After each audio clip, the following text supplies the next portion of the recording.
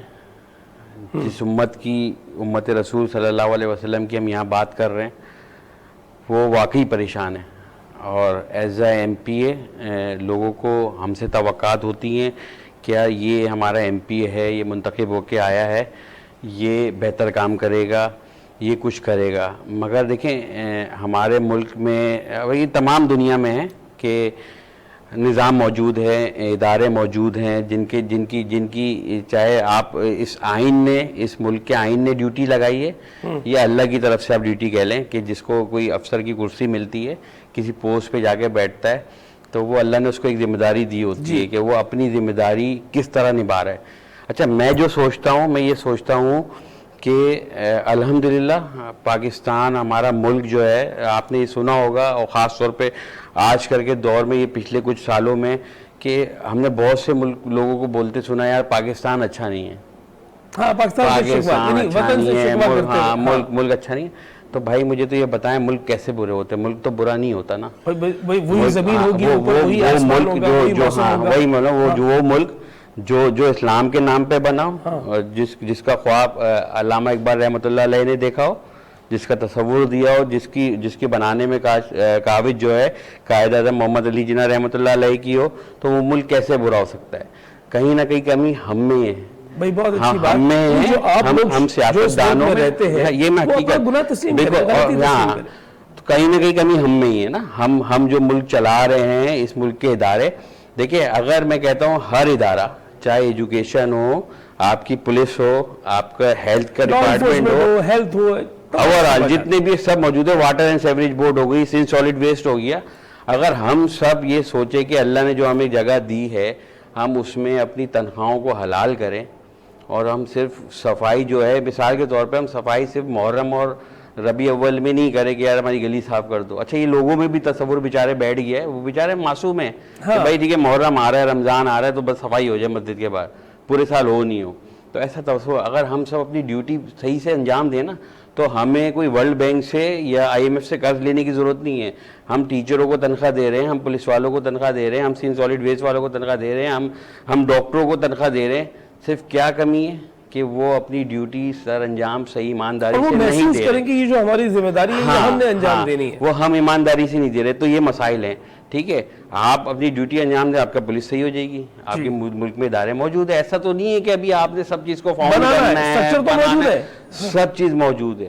ٹھیک ہے, اب ایز اے ایم پی اے مجھے جو مشکلات ہیں, مجھے آ کے لوگ کوئی, میں بتا رہا ہوں نا, مجھ سے کوئی بہت بڑی ڈیمانڈیں نہیں کر رہے ہیں کہ بھائی میرے حلقے میں یونیورسٹی بنا دے, کالج بنا دے. وہ بیچارہ بولتا ہے میرے گھر سے گٹر کا پانی باہر نکال دیں, صاف پانی لے کے گھر کے اندر آ جائیں. ٹھیک ہے, میری گلی بنا دیں, میری گلی میں پیور ڈال دیں, میری گلی میں روڈ ڈال دیں, بس. اس سے آگے تو ہماری عوام بیچاری آج تک اس کو یہ بیسک جو ضروریات ہے وہ اس سے زیادہ توقع ہی نہیں کر رہی, نہیں کر رہے نا. اور آج اگر کوئی ایم پی اے یا ایم اے کوئی بھی ادارہ ہو, لوکل گورنمنٹ کا ادارہ ہو, ان کی گلی میں ایک پیور ڈال دیتا ہے تو وہ سمجھتے اس شخص نے پتہ نہیں کتنا بڑا احسان کر دیا کہ کتنا, اس سے اس کی ایمانداری کا تعین کر دیتے یا بہت بڑا ایماندار ہے کہ میری گلی میں سے روڈ ڈال دی. گویا جو اس کی ذمہ داری ہے اس کو احسان شمار کیا جا رہا ہے کہ اس نے ہم پر احسان کر دیا. اور آپ جب یہ بات کر رہے تھے تو میرے ذہن میں یہ آ رہا تھا کہ ایک ایم پی اے, ظاہر سی بات ہے کہ وہ ممبر پروونشل اسمبلی ہے, آپ کا ایک پورا حلقہ ہے, اور آپ کے حلقے میں تقریباً کتنی یو سیز ہوں گی؟ میرے حلقے میں جو ہے وہ بیسکلی 6 یو سی ہیں ٹوٹل. جو آپ کی لوکل گورنمنٹ کے لحاظ سے 6 یو سیاں ہیں. ان 6 یو سیوں کو, خیر وہ بہت بڑی یو سی ہیں, آپ کو پتہ ہے کراچی کے حلقوں کا, تو ہم نے ان کو اپنی تنظیمی طور پہ اس کو ہم نے ڈیوائیڈ بھی کیا ہوا ہے. کچھ یو سی کو ہم نے 2 حصوں میں بانٹا ہوا ہے, جیسے 5A 5B 4A 4B, کیونکہ لازمی کوئی بھی ہمارا آفس جو ہے جو یو سیوں میں ہمارا کھلا ہوا ہے وہ اتنی بڑی یو سی نہیں دیکھ سکتا, اور لوگوں کو بھی اپنی شکایت وہاں لے کے آنے میں کیا ان کو ایک جگہ سے دوسری جگہ جانے کے لیے گاڑی کرنی پڑے گی. تو ہم نے اس کو اپنی طور پہ ڈیوائیڈ کیا ہوا ہے تنظیمی طور پہ. ویسے 6 یو سی ہیں. ان 6 یو سیوں پہ دیکھیں, ہم سب سے بڑا آج مسئلہ جو ہے نا ہمارے شہر کا, وہ ہے لا اینڈ آرڈر کا. جی ٹھیک ہے, آج ہم بات کرتے ہیں, کوئی بھی ہم بات کرتے ہیں, پورے شہر میں آپ دیکھیں ایک ہی الفاظ ہوتا ہے, مافیا. جی, چاہے وہ ٹینکر مافیا, ڈمپر مافیا, منشیات مافیا, گٹکا مافیا. میں سب جگہ یہی بات بولتا ہوں کہ یار مافیا تو یہ بنے بنائے تو ہوتے نہیں ہیں. مافیا جنم کب لیتے ہیں؟ جب اسپیس ملتا ہے ان کو. اسپیس ملتا ہے, جب قانون جو ہے جو ہمارے کاغذوں میں موجود ہے سندھ کے, اس پاکستان کے کاغذوں میں موجود ہے, وہ نکل کے امپلیمنٹ نہیں ہو رہا. ٹھیک ہے, میں اکثر میٹنگوں میں بھی میں نے یہ بولا, اسمبلی میں بھی میں نے یہ آواز اٹھائی ہے کہ سر یہ 17 سال 16 سال سے ہم یہی سن رہے ہیں کہ ہم قانون بنا رہے ہیں. تو قانون تو موجود ہے, جتنا موجود ہے اتنا تو روڈ پہ لاؤ. نیا قانون بنا دو گے تو وہ تو پھر کاغذوں پہ آ جائے گا. بات یہ مافیا تو جنم جب لیتے ہیں نا, جب یہ قانون جو ہے وہ نکل کے تھانوں سے نکل کے سڑکوں پہ نہیں آتا. یہاں ہمارے خاص طور پہ دیکھیں, میں شہر کراچی سے ہوں, سندھ صوبہ سندھ سے ہوں, تو میں یہاں کی بات کروں گا. یہاں کسی بھی چیز کا I G D I G office سے میسج نکلتا ہے, بہت اچھا میسج نکلتا ہے کہ بھائی ہمیں گٹکا مافیا کے خلاف, منشیات مافیا کے خلاف کریک ڈاؤن کرنا ہے, ہمیں اسکریپ ڈیلر کباڑیوں کے خلاف تجاوزات ہٹانے ہیں. تو میں ان کو جو بھی ہے تو وہ بتاؤں, جب میں ان کو بولتا ہوں کہ جب وہ آپ کا جو اتنا اچھا میسج جب I D I G office سے باہر نکلتا ہے تو وہ تھانوں میں پہنچتے پہنچتے کرپشن میں بدل جاتا ہے. یہ حقیقت ہے اس شہر کی, وہ کرپشن میں بدل جاتا ہے. ایک مثال کے طور پہ ایک کباڑیوں کو آپ نے اریسٹ کر لیا, آپ نے کریک ڈاؤن کرا, آپ نے بہت سارے کباڑیوں کو پکڑ کے لے کے آ گئے. اچھا, جو اسکریپ ڈیلر چوری کا مال خرید رہا ہے یا 2 نمبری کر رہا ہے, اس کے پاس تو لاکھوں کروڑوں ہیں اس نے کمائے ہوئے ہیں, تو وہ بآسانی جو ہے وہ رشوت کے طور پہ وہ راستے بنا کے نکل جاتا ہے. اچھا, اب بیچارہ جو کر نہیں رہا ہوتا ہے, ٹھیک ہے, نہ اس کے پاس چھٹنے کے لیے پیسہ ہوتا ہے, نہ کچھ ہے, سزا وہ بھگت رہا ہوتا ہے جس نے کچھ بھی نہیں کرا ہوتا. تو یہ المیہ ہے. یہ تھوڑا سا وہ جس کو کہتے ہیں نا توازن برقرار نہیں ہے انصاف کے حوالے سے اگر کہا جائے. لیکن ایک جو چیز میں نے محسوس کی وہ یہ کی کہ میں مفتی صاحب سے تائید چاہوں گا, بس وہ اپنے چہرے سے تائید دیں گے اور وقفے سے پھر ہم لوٹ کر آئیں گے, کہ مجھے ایسا لگتا ہے کہ وہ جو ایک ایس ایچ او ہے کسی بھی تھانے کا, تو اس کے پاس بھی اللہ کی دی ہوئی حاکمیت ہے اور اس سے بھی حکمران کی طرز پہ بروز قیامت سوال ہوگا. دیکھیں مجھے تائید مل گئی کہ اس سے جی, تو وہ اپنی چھوٹی سی ذمہ داری کا ایسے ہی ذمہ دار ہے جیسے کوئی حاکم ہے. ایک مختصر سا وقفہ, ملتے ہیں بریک کے بعد.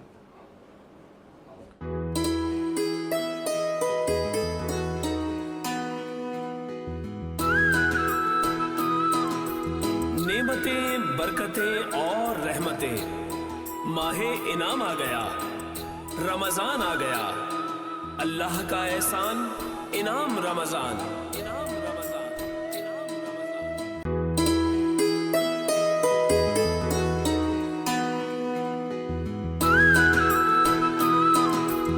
نعمتیں, برکتیں اور رحمتیں, ماہ انعام آ گیا, رمضان آ گیا, اللہ کا احسان انعام رمضان. اللہ کا احسان انعام رمضان ایک مرتبہ پھر سحر کی خصوصی نشریات میں میں موجود ہوں, آپ کا میزبان, اور آ گئی ہیں عابدہ آغا بھی جو سحر میں آپ کے ساتھ ہوتی ہیں. السلام علیکم عابدہ. وعلیکم السلام. بہت شکریہ آغا, مجھے بہت خوشی محسوس ہوتی ہے آپ کے ساتھ ٹرانسمیشن کر کے, بلکہ مجھے سیکھنے کا موقع ملتا ہے اور میں گھر پہ بھی آپ سے سیکھتی رہتی ہوں اور یہاں پہ بھی, اور زندگی بھر یہ سیکھنے کا عمل جاری رہے گا کیونکہ سینئر جو ہوسٹ ہوتے ہیں ان سے بہت ساری چیزیں انسان سیکھتا ہے. تو میں تو ہر لفظ ان سے سیکھتی ہوں. تو آج آپ نے مجھے اپنے ساتھ یہاں بٹھایا ہے تو میرے لیے ایک اعزاز کی بات ہے. آپ کو یہاں ہونا چاہیے اس لیے کہ جس انداز میں آپ اپنے خصوصی سیگمنٹس کو دیکھتی ہیں جس میں انسان دوست ہے.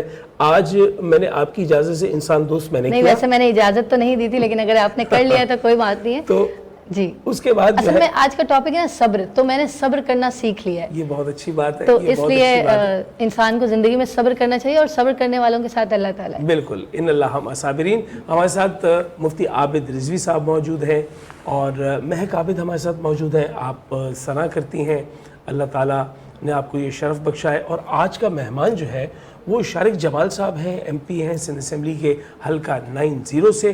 اور شارق جمال صاحب سے ہم نہ صرف یہ بات کر رہے تھے کہ اسمبلی فلور سے کس طرح آواز اٹھائی جاتی ہے, عوام الناس کی کیا ذمہ داری, اور اتنی خوبصورت بات یہ ہے کہ ہم بریک میں بھی بات کر رہے تھے تو ہم یہ کہہ رہے تھے کہ ذمہ داری جو اللہ تعالیٰ آپ کو دیتا ہے چاہے کسی چھوٹے سے دائرے میں دیکھیں آغا, ذمہ داری تو اللہ دیتا ہے اور انسان اس کو اچھے سے نبھاتا بھی, لیکن اگر ان کے پاس ریسورسز نہیں ہوں, ان کے پاس وہ سہولتیں نہیں ہوں, تو پھر وہاں جا کے پرابلم آتی ہے. ابھی آپ کا تعلق ایم کیو ایم سے ہے تو میں ان سے یہ پوچھنا چاہوں گی, ہمارا ٹاپک بھی صبر ہے, تو آپ لوگوں کو ویسے ہی بہت صبر کرنا پڑتا ہے. ابھی کراچی کے جو حالات ہیں, تو جو بجٹ ابھی آیا ہے تو اس میں کراچی کو کیا دیا گیا ہے, مطلب کراچی کو لا تعلق کر دیا جاتا ہے, سوتیلا کر دیا جاتا ہے. تو آپ لوگ کیسے یہ برداشت کرتے ہیں, کیسے مینیج کرتے ہیں, کیونکہ جب سہولت ہی نہیں ہے تو پھر اپنی ذمہ داری کیسے نبھائیں گے؟ دیکھیں آپ نے وہ سوال کیا ہے کہ جو عوام کو بھی نہیں پتہ نا بہت ساری چیزیں, کہ عوام ہم سے امیدیں لگائے بیٹھتی ہے. تو عوام کا جو مسائل ہیں وہ ہم جب ہی حل کر سکتے ہیں جب ہمارے پاس بجٹ ہو. ٹھیک ہے, اس سے پہلے بھی میں نے دیکھیں اس سال کا جو بجٹ تھا وہ میں نے بھی بتایا, کراچی کے لیے نئی اسکیم میں کوئی بجٹ نہیں ہے. اس سال جو بجٹ پیش ہوا کراچی کسی بھی نہیں, جو ان کی پرانی اسکیم چل رہی پورے بجٹ میں کراچی کے لیے نئی اسکیم نہیں, کا تو کوئی جو سندھ کا پیسہ بجٹ ہوتا ہے تو اس میں کراچی کا کوئی کوٹا نہیں ہوتا؟ نہیں. ابھی انہوں نے اس سال جو پیپلز پارٹی کی ہماری سندھ گورنمنٹ ہے, انہوں نے یہ کیا کہ بھائی انہوں نے یہ بولا, ہم نے تمام ایم پی ایس نے جو کراچی سے تعلق رکھتے ہیں MKM پاکستان سے, ہم سب نے ایک اسکیمیں بنا کے وزیر اعلیٰ صاحب کو دی کہ بھائی ہمارے حلقوں میں ہمیں یہ ضرورت ہے جو فوراً ہمیں اتنا بجٹ جو ہے وہ کرا جائے. تو انہوں نے خیر اس کو مسترد کر دیا. آپ کو پتہ ہے پری بجٹ سیشن ہوتا ہے, اس سال بھی ہونا ہے, وہ جنوری ٹو مارچ ہے جو قانون میں ہے. ٹھیک ہے, وہ بھی نہیں بلایا. ہمارے اپوزیشن لیڈر نے لیٹر لکھا کہ بھائی پری بجٹ سیشن تو بلوائیں کہ جس پہ ہم اپنی وہ رکھیں کہ بجٹ بنے, یعنی بجٹ سے پہلے, اس کی بالکل بننے سے پہلے بات ہو جائے. اسی سے آپ سیریسنیس کا اندازہ لگا لیں کہ وہ پچھلے سال بھی نہیں ہوا تھا, اور مجھے نہیں لگتا وہ اس سال بھی بلائیں گے کیونکہ آفیشیلی ٹائم ختم ہو چکا ہے. اب وہ بولتے ہیں کہ ہم عید کے بعد بلوائیں گے اور ابھی نہیں بعد میں, تو وہ عید کے بعد یہ بولیں گے کہ بھائی قانون میں تو جنوری ٹو مارچ ہے. تو وہ گول مول والی چیزیں, کچھ بھی اسکیم میں نئی اسکیم کراچی کے لیے نہیں رکھی گئی. میں آپ کو صرف اتنی سی چیز بتاؤں گا کہ چھوٹی سی بات, کہ کراچی کی جو اسکیم میں پرانی اسکیمیں ہیں اس کے لیے جو انہوں نے بجٹ الاٹ کیا کہ ان اسکیموں کو ہمیں کمپلیٹ کرنا ہے. جو اس میں ایسی اسکیم بھی ہے جو 2010 اور 2009 سے چل رہی ہیں, وہ آج تک کمپلیٹ نہیں ہوئی. پورے سندھ بھر کی میں آپ کو بتا رہا ہوں, پورے سندھ بھر میں. ان کی سندھ میں ایک برج ہے لاڑکان میں, شہر کا نام میں ذہن سے بھول رہا ہوں, بے نظیر بھٹو صاحبہ شہید کے نام پہ وہ برج ہے. تو وہ آج تک انہوں نے کمپلیٹ نہیں کیا 2009 سے. وہ ان کی نام کی لاج نہیں رکھ رہے, تو پھر تو کراچی تو اچھا. یہاں تو ترقیاتی کام جو ہو رہے ہیں بہت جلدی ہو رہے ہیں. ابھی میرے سامنے ایک برج تھا تو وہ بڑی جلدی سے بن گیا, اور الیکشن سے پہلے اس کا افتتاح بھی ہو گیا. میں پوچھنا یہ چاہ رہی ہوں کہ سمجھ میں نہیں آتا کہ عام عوام کو, مطلب پولیٹیکلس جو لیڈرز ہیں یا جو سیاست کو سمجھتے ہیں, آگاہ بھی چیزیں سمجھتے ہیں, ہمیں نہیں پتا کہ کیا چیز ہے. ایک برج بنا ہے, اس کا افتتاح جو ہے وہ پیپلز پارٹی کا بندہ آگے کرا, لیکن اگلے ہی دن ہم دیکھتے ہیں کہ اس پہ پورا MKM لکھا ہوا ہوتا ہے, اس کے جھنڈے لگے ہوتے ہیں, چوک سے وہ کیا ہوتا ہے. تو یہ آپ لوگوں کے لیڈرز, مطلب یہ کہا جاتا ہے کہ یہ جا کے اس پہ قبضہ کر لو, اور یا پھر آپ لوگ وہ بناتے ہو, مطلب وہ آپ لوگ کا انیشیٹو ہوتا ہے, افتتاح وہ کرتے ہیں, یہ سمجھ میں نہیں آتا ہمیں یہ کیا چیز ہے. بھائی انہوں نے جو اپنے جو برج بنائے وہ بھی کوئی مشکل نہیں, گنتی کے 1-2 برج ہوں گے. ایک میں کہا تھا جوہر کا انڈر بائی پاس, ٹھیک ہے, اور ایک برج جو جوہر میں. اس کے علاوہ مجھے کوئی نیا برج مجھے نہیں پتا اس شہر میں اور یہ شاید وہی برج دیکھ کر شاید, ہاں 1-2. ٹھیک ہے بھائی, ان کے بنائے ہوئے برج پہ نہ ہم نے قبضہ کرنا, وہ نہ اون کرنا کہ ہم نے بنایا, کیونکہ وہ دیکھ لے وہ آئے دن اس کی حالت خراب ہے. انڈر پائپا ایسے بنا ہے کہ پورے جوہر کو اذیت ہو گئی ہے. جو بچہ اس روڈ پار سے سامنے والے اسکول میں پڑھتا تھا نا, اس کے والدین کو بھی اس حالات میں وین لگانی پڑی. اچھا, وہ ختم نہیں ہوتا, راستے میں تصویر پوری ختم ہو جاتی ہے. وہ ایسا ہے. دیکھیں کام ہوتا ہے نا, کام اس طرح نہیں ہوتا. یہ تو وہ کام کر رہے ہیں, ابھی آپ دیکھ لیں وہ گرین ریڈ لائن جو بنا رہے ہیں یونیورسٹی روڈ کا, کیا حال ہو گیا ہے. آج جس سے ہم اس کا افتتاح کیا تھا اس کا بجٹ کیا تھا, اور آج کا بجٹ دیکھ لیں. تو یہ کس کا قصور ہے؟ آئے دن ادھر پانی کی لائن پھٹتی ہے. دیکھیں کہیں پہ بھی آپ ریڈ لائن ادھر بنا رہے ہیں, اب نیچے اس سے گیس کی پائپ جا رہی ہے, اس کے نیچے سیوریج جا رہا ہے پورے کراچی کا, اس کے نیچے پانی کی مین لائن جا رہی ہے. ساری پرابلمس نا آپ لوگوں کو فیس کرنی پڑتی, لیکن آپ لوگوں کی جو لیڈرز ہیں, MKM ہو گیا یا پیپلز پارٹی, یہ لوگ آپس میں جب بیٹھتے ہیں تو وہ یہ چھوٹے چھوٹے مسئلے ڈسکس نہیں کرتے. مطلب کراچی میں کتنا بڑا مسئلہ ہے پانی کا. نہیں ایسا نہیں ہے, ڈسکس سب چیز ہوتا ہے. آپ اگر صحیح معنوں میں دیکھیں, رمضان کا شو ہے, سیاسی شو نہیں ہے, ورنہ تو بہت ساری باتیں. وہ آپ کراچی کے میٹر کو سیریس ہی نہیں لیتے, وہ اپوزیشن جماعت کی کسی بات کو کھاتے میں نہیں لیتے. آپ سب چھوڑیں مثال ان کی, ہم تو پھر بھی ایک MKM سے تعلق ہے, ان کی مخالف جماعت ہے, ان کے اگینسٹ الیکشن لڑ رہے ہیں, ان کے اپنے میئر بے بس ہیں, وہ اپنے میئر کو اختیار نہیں دے رہے. آج ان کا اپنا میئر ہے نا, آج وہ میئر جو صاحب جو ہیں, جو کام تھوڑے بہت کر رہے ہیں, جس پہ وہ دکھاتے ہیں کہ میں کام کر رہا ہوں, یہ وہ کام ہے جو سابق ہمارے MPs تھے کراچی کے ADB میں, جو ان کو, جو آپ نے دیکھا ہوگا کہ PDM بنی تھی, اس کی شرائط پہ انہوں نے کراچی میں MKM کے MPs کو فنڈ ریلیز کرے تھے. یہ وہ ایم پی ایس کے کام کے فنڈ پہ میئر صاحب جا کے کھڑے ہو رہے ہیں, ان کا کوئی اپنا نیا پروجیکٹ نہیں ہے. اچھا میں ایک چیز پوچھنا چاہ رہی ہوں, کیا اس کی وجہ یہ تو نہیں ہے کہ پہلے کے جو آپ لوگوں کے ایم پی ایز تھے, ایم این ایز تھے, ایم کیو ایم میں, وہ بہت اسٹرانگ تھے, وہ آپس میں ان کی بہت مطلب دوستی تھی اور ایک ہوتے تھے وہ, کیا یہ جو آپ لوگوں کو سیریس نہیں لیا جا رہا یا اپوزیشن کی بات کو نہیں سنا جا رہا, کیا ایک یہ وجہ ہو سکتی کہ ایم کیو ایم کی آپس کی ٹوٹ پھوٹ ہے, یا آپس کے اندر میں کوئی پولیٹیشین ایسے پولیٹکس چل رہی ہے جس کی وجہ سے آپ کو جو ہے وہ گورنمنٹ سیریس نہیں لے رہی؟ نہیں, الحمدللہ ایم کیو ایم میں کوئی ٹوٹ پھوٹ نہیں ہے, ایم کیو ایم میں کوئی بٹوارا. ایم کیو ایم پاکستان جو 22 اگست کے بعد جو مرجر ہوا P S P M Q M اور جو P I B group doctor Farooq Sattar بھائی کا جو کہلاتا ہے, اس کے بعد سے کوئی وہ نہیں ہے اختلاف. صرف اور صرف جو گھروں میں بھی ہوتا ہے آپس میں کسی بھی ڈیسیجن پہ, وہ آپ ہو سکتا ہے اس کو اگر آپ بڑھا چڑھا کے دکھائیں کہ ہمارے اندر کوئی ٹوٹ پھوٹ ہے یا جس کی وجہ سے پیپلز پارٹی ہماری نہیں سن رہی, ایسا نہیں ہے. جہاں تک آپ نے ایم پی ایس کی بات کری, میں سمجھتا ہوں آج کے ایم کیو ایم کا ایم پی اے بنسبت زیادہ مضبوط ہے پچھلے ایم پی ایس کے. وہ اس لیے کہ ہم جتنے بھی ہیں ہم سب کو سکھانے والے بنانے والے جن کو ہم دیکھتے ہوئے بڑے ہوئے, وہی ہمارے پچھلے ایم پی ایز ہیں. لازمی وہ کوالٹی آج کے نوجوان میں اور پچھلے نوجوان میں فرق ہوتا ہے. ہم انہی کو دیکھتے ہوئے بڑے ہوئے, انہی سے ہم نے سیکھا, اور کم وسائل میں کام کر رہے ہیں, ہم کم وسائل انہی سے دیکھ کے سیکھا. تو میں کہتا ہوں کہ آج کا ایم پی ایس, آپ ہمارے سین اسمبلی کے سیشن, آپ کا میڈیا گواہ ہے, اگر دیکھیں نا جس طرح ہم نے اس سے چلایا, آپ اگر 18 سے 23 کا سین اسمبلی کا وہ دیکھ لیں, سین اسمبلی میں صرف ہلڑ بازی کے علاوہ کچھ بھی نہیں ہوا. کوئی شہر کی بات نہیں ہوئی, کوئی سندھ کی بات نہیں ہوئی, کسی اس کی بات نہیں, صرف ایک شخصیت کی بات ہوئی. آج سندھ اسمبلی میں ایک گٹر کے ڈھکن سے لے کے آپ کے ریڈ لائن تک کی بات ہو رہی ہے, اور آنکھوں میں آنکھیں ڈال کے بات ہو رہی ہے. آپ ہمارے سیشن اٹھا کے دیکھیں, آپ ہماری بجٹ, یہ بجٹ جو آج اس سال گزرا نا, یہ اسپیکر صاحب کے اپنے الفاظ سے کہ ایسا بجٹ آج تک سندھ کی تاریخ میں نہیں ہوا. ہر ایم پی ایس نے اس میں اپنا کردار ادا کیا اپوزیشن جماعت سائڈ سے, کیونکہ جو آپ کی حکمران جماعت ہے ادھر ان کو تو ضرورت نہیں, وہ بیچارے کھڑے ہوتے تھے 10 منٹ تعریف کرتے تھے اور بیٹھ جاتے تھے.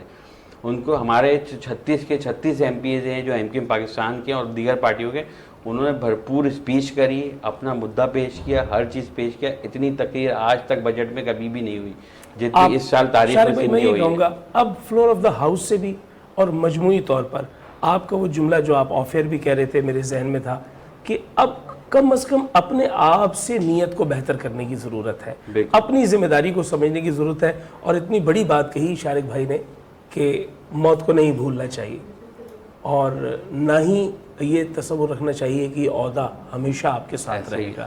اور یہ عہدہ, یہ رتبہ, یہ اختیار اللہ تعالیٰ کی دین ہے, اور اللہ تعالیٰ اس حوالے سے بحث پرس کرے گا. یہاں لیتے ہیں مختصر وقفہ, اور وقفے کے بعد ملتے ہیں. اللہ کا احسان انعام رمضان.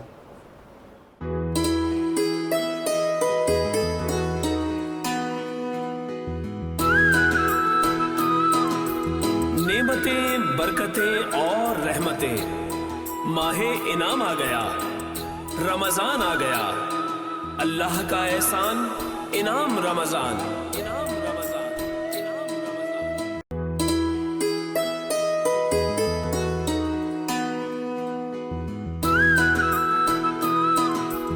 نعمتیں, برکتیں اور رحمتیں, ماہ انعام آ گیا, رمضان آ گیا, اللہ کا احسان انعام رمضان.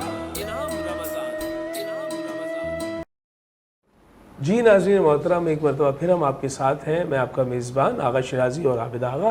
آپ دیکھ رہے ہیں وینس انٹرٹینمنٹ سے ہماری خصوصی رمضان کی سحر ٹرانسمیشن, جس کا عنوان ہے انعام رمضان. ہمارے ساتھ آج کا مہمان سیگمنٹ میں موجود ہیں ہمارے انتہائی محترم شارق جمال صاحب. شارق جمال صاحب, ایسا لگ رہا ہے کہ میں آپ سے کیا شکوہ کروں, آپ تو میرے شکوے میں شامل ہو گئے. میں نے شارق جمال صاحب سے یہ شکوہ کیا تھا بحیثیت شہری, کراچی کا کیا بنے گا, شہر کی سڑکوں کا کیا حال ہے. بجائے اس کے کہ یہ اس اینڈ سے جواب دیتے, انہوں نے تو میرا ہی مجدہ پورا سنا دیا. واقعی شہر میں کام کی ضرورت ہے, ہر شخص جو ہے وہ اپنی ذمہ داری بہتر طور پہ انجام نہیں دے رہا. ایون اتنی بڑی بات کہہ دی کہ ضرورت ہی نہیں ہے آئی ایم ایف کی, ضرورت ہی نہیں ہے ورلڈ بینک کے قرضے کی. جو مینجمنٹ اس وقت کام کر رہی ہے وہی پراپر ڈیلیور کرنا شروع کر دے تو کسی چیز کی ضرورت نہیں رہ جائے گی. اور پھر یہ شکوہ جو ہمارا ہوتا ہے وہ ہم ظاہر سی بات ہے دوسروں کے مقابلے میں زیادہ سوچتے ہیں کہ جی مواقع پہ اگر تھوڑا بہت آپ میک اپ کر کے لوگوں کو خوش کر دیں کہ جی رمضان آ گیا ہے یا ربیع الاول آ گیا ہے یا محرم کا مہینہ ہے تو ہم آپ کی سڑکوں کی صفائی کر دیتے ہیں، تو وہ بھی انہوں نے بات کہہ دی کہ یہ تو مسلسل صفائی کا عمل ہے جو جاری رہنا چاہیے۔ لیکن اب میں آپ سے یہ پوچھتا ہوں، فلور آف دا اسمبلی پر جو فلور ہے جہاں سے قانون سازی ہوتی ہے، جہاں سے جو ہے وہ اس پورے صوبے کے حوالے سے جو ہے وہ فیصلہ کیا جاتا ہے، وہاں پہ اس آواز کو بلند کرنے سے کیا رسپانسز ملتے ہیں؟ دیکھیں، جو آپ نے floor of the house Sindh assembly کے اندر کی بات کری، تو وہاں پہ ہمارے جتنے ایم پی ایس موجود ہیں، خاص طور پر ایز اپوزیشن جماعت ہے ہم ایم کیو ایم پاکستان، ہمارے ساتھ ایک جماعت اسلامی کے نمائندے ہیں اور ایک سنی اتحاد کونسل جو پی ٹی آئی کا وہ ہے، ان کے کچھ ممبر جو ہیں وہ موجود ہیں۔ اچھا، ہم ایز اے اپوزیشن جماعت، یہ ہمارے ملک میں یہ آپ کو پتہ ہے ہمارے آئین میں ہے کہ جس پارٹی کی حکمرانی ہوتی ہے، جس کے نمبرز پورے ہوتے ہیں، ان کا جو دل چاہے وہ قانون بنا دے۔ اچھا، ایز اے اپوزیشن جو آپ اپنی ریزولوشن لانا چاہیں، کال اٹینشن بھی ہماری اس پہ دیکھ کے لی جاتی ہے، اس اسمبلی بزنس میں لی جاتی ہے کہ اس سے آپ کو افیکٹ کتنا پڑے گا۔ یعنی آپ کا جو ہے وہ کال پہ بھی پورا مضمون دیکھا جاتا ہے کہ کس چیز پہ کال ہے، کس چیز پہ ہے، اس پہ مطلب کوشش ان کی یہ ہوتی ہے حکمران جماعت کی، مطلب وہ کام تو سیکٹری کا ہے، اسپیکر کے پاس جاتی ہے چیز، اس کو تو ان کو تو کسی پارٹی کا فرق نہیں ہے نا، جو اسپیکر بیٹھے ہوئے ہیں ان کا تو کسٹوڈین آف دا ہاؤس، اس کو ان کو چاہیے، مگر اس پہ کوئی نہ کوئی چیز نکالنے کی کوشش کی جاتی ہے کہ اس کو کسی طریقے سے اپوزیشن کی ہم چیز کو ختم کر دیں، مگر بڑے پھونک کے ہمیں قدم رکھنے پڑتے ہیں۔ لازمی ان کے نمبرز پورے ہوتے ہیں، جو ابھی حکمران جماعت پاکستان پیپلز پارٹی کی ہے، پچھلے 16 سال سے 15 سال سے یہ 16واں سال ختم ہو گیا، 17واں سال شروع ہوا ہے۔ تو اگر ہم بات کریں نا، آپ نے بولا کہ گلا آپ نے اتنا سارا کر دیا، دیکھیں میں نے گلا نہیں کیا، میں نے فیکٹ بتایا آپ کو نا، ٹھیک ہے، اور ہم تو اون کرنے کو تیار ہیں نا، as a assembly P S 90 کا جو ممبر ہوں، میں اپنے علاقے کو اون کرتا ہوں، میری عوام میں آن ایئر آپ کو، اور میں یہاں بتا دوں کہ آپ کا جو ہے وہ پیدائشی حلقہ بھی یہی ہے، بالکل میرا پیدائشی حلقہ ہے، وہاں سے الیکشن لڑے جو آپ کا اپنا حلقہ ہے۔ اللہ پاک نے مجھے یہ چانس دیا کہ یا میری قسمت اتنی اچھی تھی کہ اللہ پاک نے وہیں سے مجھے الیکشن کروایا جہاں میں پیدا ہوں، جس علاقے میں پیدا ہوں۔ تو کہنے کا دیکھیں مقصد یہ ہے کہ اس سال ابھی ہم پچھلی 16 سال کے 17 سال 15 سال کے بجٹ کو چھوڑ دیتے ہیں، اس سال سندھ کا بجٹ جو ہے 3200 سے لے کے 3300 ارب روپے کا تھا۔ ٹھیک ہے، آپ مجھے بتائیں یہ 3300 ارب روپے، میں کہتا ہوں اگر میرے ہاتھ میں ہو یا ایم کیو ایم پاکستان کے ہاتھ میں ہو، اگر یہ 3300 ارب ایمانداری سے سندھ کے اوپر لگ جائیں، میں کہتا ہوں اسی بجٹ میں سندھ کے حالت اتنے تبدیل ہو جائیں گے کہ لوگ بولیں گے کہ یار ہماری زندگی میں آسائش آنا شروع ہو گئی ہے۔ اچھا، میں صرف ایک سال کے بجٹ کی بات بتا رہا ہوں، ایک سال کے بجٹ کی بات، 3300 ارب، آج سال کمپلیٹ ہونے والا ہے، جون جولائی آ جائے گا، نیا سیشن آ جائے گا، پھر کیا پتا 3800 ارب کا بجٹ ہو، 4000 ارب کا بجٹ امپرووائز ہی ہوگا، بڑی نہیں ہے نا۔ دیکھیں یہی سب چیزیں ہمارے شہر میں موجود ہیں۔ 300 ارب لگے تھے 2006 سے 2010، ایم کیو ایم کے میئر تھے سید مصطفیٰ کمال بھائی، 300 ارب روپے لگے تھے، جس میں آج تک نظر آ رہی ہے، اور اس کے علاوہ کوئی ترقی ہوئی بھی نہیں ہے شہر میں۔ وہ اگر وہ کام نہیں ہوا تو آپ سوچیں آج کے اس شہر کا کیا حال ہوتا۔ میرے خیال سے لوگ آپس میں لڑ رہے ہوتے اس رمضان کے مہینے میں، خاص طور پہ جو ٹریفک کا حال ہوتا کیا حال ہوتا۔ تو کہنے کا مقصد یہ ہے کہ نیت اور کردار ہونا چاہیے، اگر آپ کی نیت ہے اور کردار ہے، کام کوئی بھی مشکل نہیں ہے۔ 3300 ارب آپ کے پاس تھے، آپ چاہتے، آپ ایم کیو ایم کی سیاست، ہم تو بولتے ہیں نا یار آپ کام کر دو، آپ ڈیلیور کر دو، میرے شہر میں نہیں پورے سندھ بھر میں ڈیلیور کر دو، آپ ختم کر دو ایم کیو ایم کی سیاست، یار لوگ نہیں پوچھیں گے نا، آپ ڈیلیور کر دو۔ یہ میری قیادت بھی کہتی ہے، بھائی آپ مائنس کر دیتے نا، آپ 16 سال سے بیٹھے ہو، اس لگاتار آپ سندھ میں پروونس میں حکومت کر رہے ہو، آپ مائنس کر دیتے نا اپنے کردار سے اس شہر کو ترقی دے کے۔ یہ کہہ رہے ہیں کہ سیاسی جماعت کا انسلاک ایک طرف رکھ کے آپ ہوں، پاکستان پیپلز پارٹی ہو، کوئی جماعت ہو، آپ کہہ رہے ہیں وہ ڈیلیور کرے اور باقی سب کو کلیئر کر دے کہ جی یہ میں نے ڈیلیور کیا ہے، یہ میرا۔ اب پریس کانفرنس میں اور آپ اس میں کہ یار ہم بہت اچھا کر رہے ہیں، تو ایسا نہیں ہو سکتا۔ اس شہر میں آج بھی گٹر کا ڈھکن کھلا ہے، بچہ گر کے مر رہا ہے، ٹھیک ہے۔ اس شہر میں نالے آج بھی کھلے ہیں، 70 سال کے بزرگ، میرے علاقے کے آج سے مہینہ پہلے 70 سال کا بزرگ نالے میں گر کے شہید ہو گیا، اس کی کیا غلطی تھی؟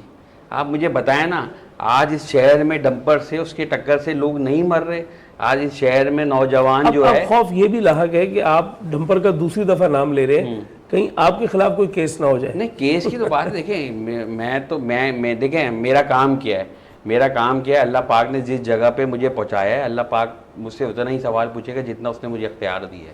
جی ٹھیک ہے, میرا کام روڈ بنانا نہیں ہے, میرا کام گٹر کا پانی گھر سے نکالنا نہیں ہے, میرا کام پانی پہنچانا نہیں ہے. اوورآل جتنے بھی بلدیاتی مسائل ہیں میرا کام نہیں ہے.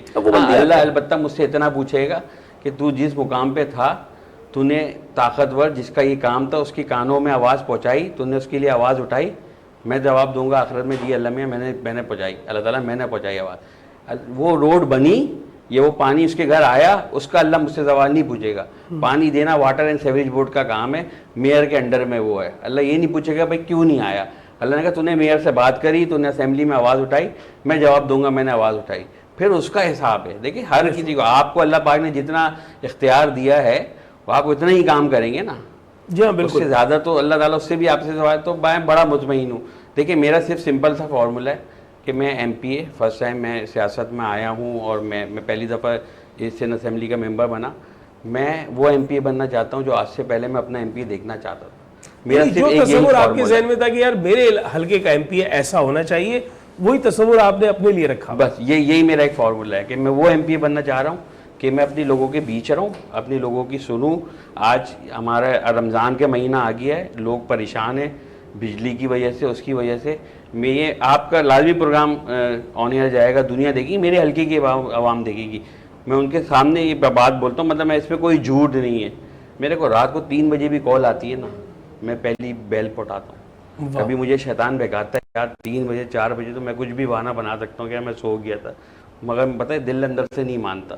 میں نے کہا نہیں یار اٹھا لو, پتہ ہے انون نمبر ہے, کس کو کیا مشکل ہو, کوئی بری طریقے سے پھنس گیا ہو. تو کہنے کا مقصد یہ ہے کہ آپ اپنا کردار اچھا کر لو تو اللہ کی مدد آئے گی. میں جن کاموں میں پڑا ہوں میرا کام نہیں ہے, مگر میں صرف اس لیے کر رہا ہوں کہ میری کوشش اگر سچی ہوگی تو میرے رب کی مدد آئے گی. کیا بات ہے. اور یہ جو آپ نے بات کہی تھی, میں نے مفتی صاحب آپ سے اس پہ جو ہے وہ رائے بھی لی تھی, اور آپ نے بریک میں اس پہ بڑی گفتگو کی کہ وہ جو ذمہ داری ہے جو چاہے چھوٹی سی سطح پہ آپ کو مل جائے, یعنی میں نے ایک ایس ایچ او کی مثال دی تھی کہ اس سے بھی جو ہے وہ حکمران والے قاعدے کے مطابق سوال ہوگا, تو آپ اس میں فرما رہے تھے. سید عالم صلی اللہ علیہ وسلم کا فرمان تھا کلکم رائن و کلکم مسئول.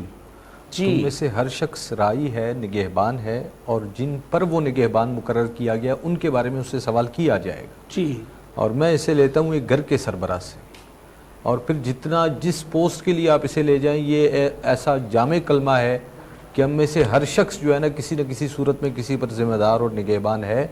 اگر وہ حقوق ادا نہیں کرتا تو پھر اس کے بارے میں اس سے سوال کیا جائے. واہ بہت. میں شاہد جمال صاحب آپ سے جانوں گا, جس طرح ابھی مفتی صاحب نے بہت اچھی بات کہہ دی کہ ذمہ داری تو ہے, جتنی ذمہ داری آپ کی ہے, جتنی ہم ذمہ داری کی انجام دہی میں کوتاہی کیوں کر رہے ہیں, کیا مسئلہ ہے؟ من حیث القوم کیا ہم سست پڑ گئے ہیں, بھول گئے ہیں اپنی اقدار کو, مذہب سے دوری یہ سبب ہے, کیا سبب ہے آپ کے خیال میں؟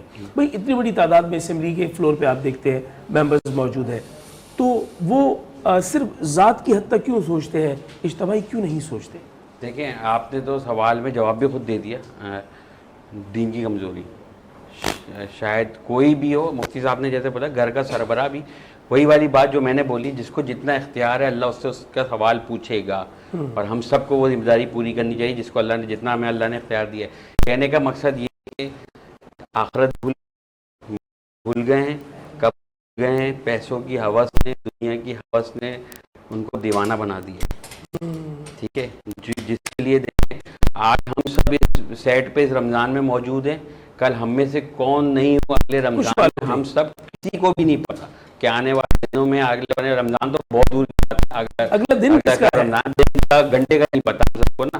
تو اگر آپ نے کسی فیلڈ کے لیے, میں کہتا ہوں صرف سیاست نہیں, مگر سیاست دانوں کو زیادہ ضرورت ہے بنسبت دوسرے جو سیاسی ادارے ہیں, جو مطلب سرکاری ادارے ہیں, اور ہم سیاست دان جو M P M N S ہیں, وزیر اعلیٰ, وزیر اعظم, ہم سب کو نا یاد رکھنی چاہیے. اگر یہاں لوگوں کو حق کھا کے نکل گئے تو آپ نے آخرت میں تو اس کا جواب دینا ہی دینا. ادھر کوئی سفارش نہیں چلے گی, نہ رشوت چلے گی, ادھر کچھ بھی نہیں چلے گا. صرف اتنا ہے, میں تو چلیں یہ کہتا ہوں کہ چلو جو ہو گیا سو ہو گیا نا, آج تو کہیں تو بریک لگاؤ, کہیں تو اسٹاپ کرو, کہیں سے تو بہتری کی طرف قدم بڑھاؤ.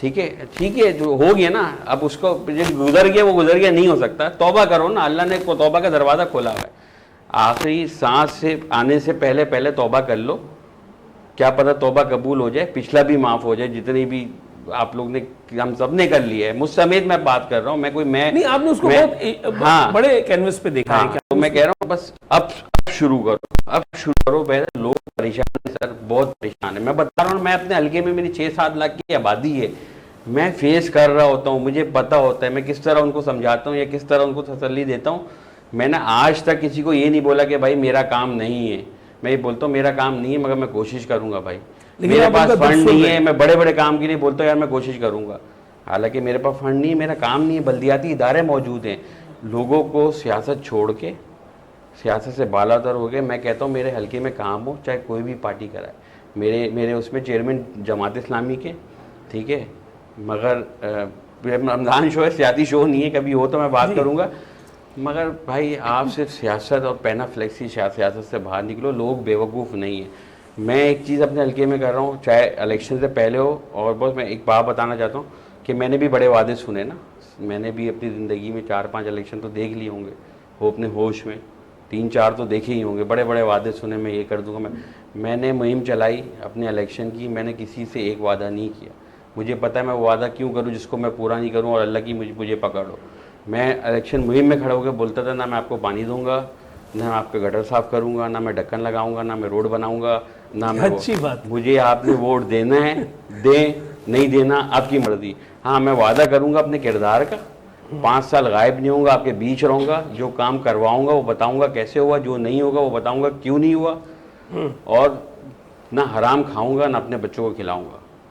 میں کہتا ہوں کہ جس دن آپ کی زبان نے حرام چکھ لیا نا, تو آپ جتنی بھی بات کرو, جتنی اچھی بھی باتیں کر لو, آپ کو اللہ سامنے والے کے دل میں آپ کی بات نہیں ڈالے گا. کیا بات. یہ زبان میں کہتا ہوں جب تک یہ زبان حرام نہیں چکے گی, آپ کسی سے بات کر رہے ہو. اور کام ہوئے میرے حلقے میں, ایسے کام بھی ہوئے ہیں کہ بنا فنڈ کے 35 سال بعد علاقوں میں پانی آیا ہے, لائنیں ڈالی ہیں, اور باخدا 1 روپے کا فنڈ میرے پاس نہیں. گواہ آپ گوگل میں آپ سرچ کریں پتہ چل جائے گا. لیکن یہ جو آپ نے بات کہہ دی نا کہ بڑی بات یہ ہے کہ آپ نے جب اپنے آپ کو حرام سے باز رکھا ہے تو پھر آپ کے پاس سے خدا کی برکتیں شامل ہو کے بڑے کام ہو جاتے ہیں. شارق بھائی آپ کا آنا ہمارے لیے بہت خوش آئند تھا.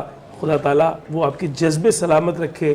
خداوند متعال آپ جیسے وہ تمام نوجوان ہمارے لیجسلیٹو کاؤنسلز کے ممبرز ایوانوں میں جو موجود ہیں وہ عوام کی اسی طرح نمائندگی کریں اور ایک بہتری کا راستہ کھلے. آپ امید ہیں, اور اسی امید کے ساتھ آپ کا شکریہ بھی ادا کرتے ہیں. ہمارے ساتھ موجود ہیں ہماری ایک ساتھی مہک عابد, اور مہک عابد آپ ثنا خواں ہیں. میں چاہوں گا کہ آپ کی جانب سے ثنا کے چند اشعار. کیا بتاؤں کہ کیا مدینہ ہے, کیا بتاؤں کہ کیا مدینہ ہے, کیا بتاؤں کہ کیا مدینہ ہے, بس میرا مودہ مدینہ ہے, کیا بتاؤں. اٹھ کے جاؤں کہاں مدینے سے, اٹھ کے جاؤں کہاں مدینے سے, کیا کوئی دوسرا مدینہ ہے, کیا بتاؤں کہ کیا مدینہ ہے, بس میرا مودہ مدینہ ہے. اس کی آنکھوں کا نور تو دیکھو, اس کی آنکھوں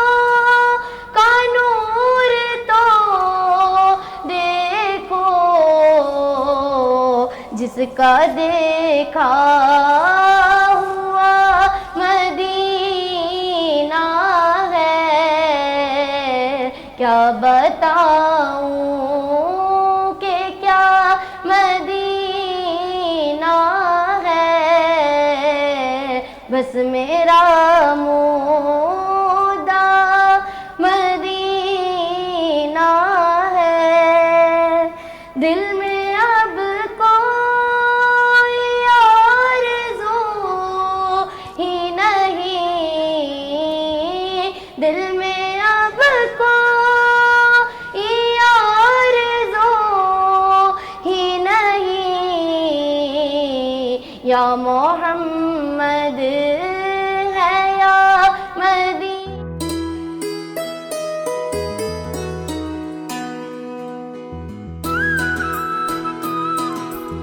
نعمتیں، برکتیں اور رحمتیں، ماہ انعام آ گیا، رمضان آ گیا، اللہ کا احسان، انعام رمضان، انعام رمضان، انعام رمضان.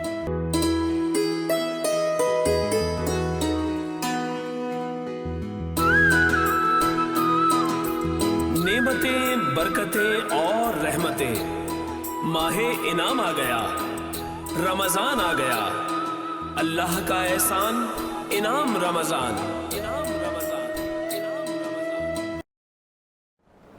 جی ناظرین محترم، ایک مرتبہ پھر آپ کی خدمت میں حاضر، میں آپ کا میزبان آغا شیرازی، اور میرے ساتھ موجود ہے عابدہ آغا. اور ہم نے جو ایک سیگمنٹس کی ایک پوری ترتیب آپ کو بتا رکھی ہے، اس میں ہم کچھ ایک تبدیلی لے کر آ رہے ہیں، اور تبدیلی یہ لے کر آ رہے ہیں کہ ایک سیگمنٹ جو میرے پاس افطار میں تھا وہ مجھ سے مستعار لے لیا عابدہ نے، اب وہ عابدہ کے پاس آ گیا. اور وہ سیگمنٹ کون سا ہے؟ وہ ہے منظر نگاری کا. افطار میں بھی ویسے ہم دونوں ہی کر رہے تھے. اچھا، وہاں پر آپ آتی تھی ہماری افطار ٹرانسمیشن میں اور اس کو کنڈکٹ کرتی تھی، اب آپ نے وہ سیگمنٹ لے جا کر خود اپنے ہمراہ لے گئی ہیں اور سحر میں لے کر آ گئی ہیں. تو آج کا جو سیگمنٹ ہے جی تقریری مقابلہ ہوتا ہے اس میں، اور جو ہمارے پارٹیسپینٹس آتے ہیں ان کو 2.5 منٹ کا ٹائم دیا جاتا ہے. 2 منٹ پہ پہلا بزر بجتا ہے اور 2.5 منٹ پہ دوسرا بزر بجتا ہے. ہمارے ساتھ ججز ہوتے ہیں، آج بھی ہمارے ساتھ ہمیشہ کی طرح طلحہ عالم موجود ہیں. اب سینئر جو ہے وہ ڈیبیٹر ہیں، اسپیکر ہیں، موٹیویشنل اسپیکر ہیں، اور سب ان کو جانتے ہیں، اور بہت سارے اسکرین پہ آپ نے ان کو دیکھا ہے. تو آج ہمارے ساتھ جج ہیں اور آپ ان کا ساتھ دیں گے. جی میں بھی بحیثیت منصف ان کا ساتھ دوں گا، اور آپ کی اور سب کے علم میں یہ لانا چاہوں گا کہ آج کے صاحب صدر کی حیثیت سے میں مفتی عابد رضوی صاحب آپ سے درخواست کروں گا کہ آپ اپنی نشست پہ جہاں بیٹھے ہیں وہاں صاحب صدر کی حیثیت سے موجود ہوں گے، تاکہ مخاطب کرنے کے لیے ایک شخصیت اور ہم ان سے رائے بھی لے سکیں. جی تو ہم اپنا مجھے اجازت ہے تو میں چلا جاؤں. جی چلیں. ہم اپنی تقریری منظر نامے کا جو ہے وہ آغاز کرتے ہیں. میں پہلے پارٹیسپینٹ کو بلانا چاہوں گی، حذیفہ ملک، KMC کالج، اور ان کا ٹاپک ہے کوشش مگر قدم با قدم کرتا رہوں گا. جی، اور جس طرح آپ نے صاحب صدر کے لیے اناؤنس کیا میں نے، اور آپ نے مجھے یہاں بحیثیت منصف طلحہ عالم کے ہمراہ کر دیا، تو میں چاہوں گا کہ اب میں مفتی صاحب آپ سے اجازت چاہوں گا کہ صاحب صدر کی حیثیت سے آپ اجازت دیں تو ہم تقریری مقابلے کی شروع. جی بسم اللہ. اجازت. صدر علی وقار، مسلمان کا یہ ایمان ہے کہ مایوسی حرام ہے، اسی لیے انسان کو کسی بھی مقصد، کسی بھی کاز کے لیے مسلسل کوشش کرتے رہنا چاہیے، کیونکہ کوشش کبھی بھی ضائع نہیں جاتی ہے. یہی وجہ ہے کہ مسلسل قریباً 1 دہائی سے اسلامی ملک شام کے مسلمان مغرب نواز حکمرانوں کے لیے تختہ مشق بنے رہنے کے بعد اور جہد مسلسل کے باعث نجات پانے میں کامیاب ہو گئے، کیونکہ وہاں کے ہر جوان نے، ہر بزرگ نے گھر بار لٹانے، جیلوں کی سختیاں سہنے کے باوجود یہ نعرے مستانہ لگاتے تھے کہ آزادی کی یہ کوشش مگر قدم بقدم کرتا رہوں گا. ادھر ستمگر ہنر آزمائیں تو تیر آزما ہم جگر آزمائیں. صدر علی وقار، یہی وجہ ہے کہ آج 78 برس بیت جانے کو ہے، پر اللہ اور اس کے رسول کے نام پر معرض وجود میں آنے والے اس ملک پاکستان میں آج تک اسلامی نظام رائج نہ کر سکے، امن و سکون کا معاشرہ نافذ نہ کر سکے، میرٹ کا قتل عام روک نہ سکے، جھوٹے فریبیوں کو ملامت نہ کر سکے، ملک لوٹ کر دیار غیر میں محلات بنانے والوں کا محاسبہ نہ کر سکے، نظریہ پاکستان کی حفاظت نہ کر سکے، شہیدوں کی امانت کو دولت ہونے سے بچا نہ سکے.